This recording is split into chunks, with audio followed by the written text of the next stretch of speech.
Invitació a l'exposició del faians català Ismael Smith, 1911, dibuix de 1910.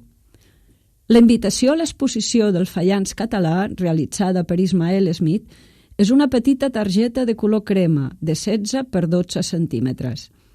A la part superior llegim l'anunci de l'exposició. Exposició Albéniz, Néstor, Smith, Andreu. Dibuixos, pastels, olis, escultures, esmalts, aiguaforts. Barcelona, faians català, del 4 de gener al 7 de febrer de 1911. A la part inferior, en lletres grans, invitació. Al mig, l'Arlequí. L'Arlequí ocupa tota la part central de la targeta. La figura té un aspecte gràcil, prim, de mirada enigmàtica darrere d'un antifàs negre.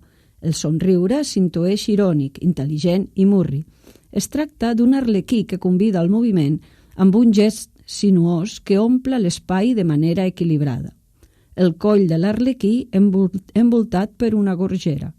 El braç esquerre doblegat i la mà del mateix cantó guarnida amb un braçalet i anells està disposada sobre el maluc. La cama esquerra, estesa, es diria cap amunt del ball. El braç dret també està doblegat, però subjectant un petit pierrot entre uns dits afuats i llarguíssims, carregats d'anells. El vestit de l'arlequí és tampat amb els rombes que caracteritzen aquest personatge.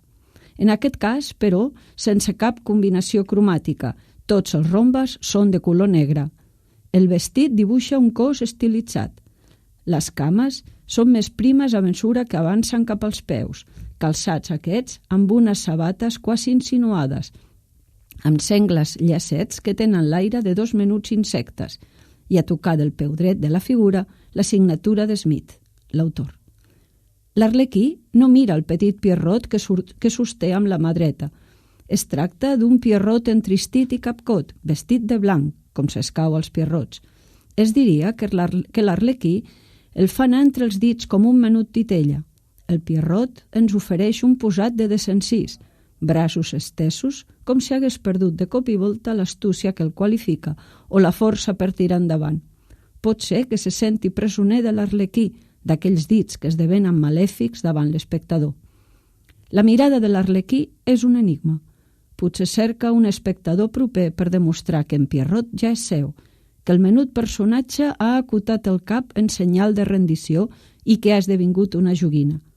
Però què ha passat entre aquests dos personatges? Ha adquirit l'arlequí l'astúcia dels pierrots i el pierrot la ingenuïtat dels arlequins? Tal vegada els papers s'han intercanviat perquè al capdavall la vida és comèdia i la comèdia una farsa.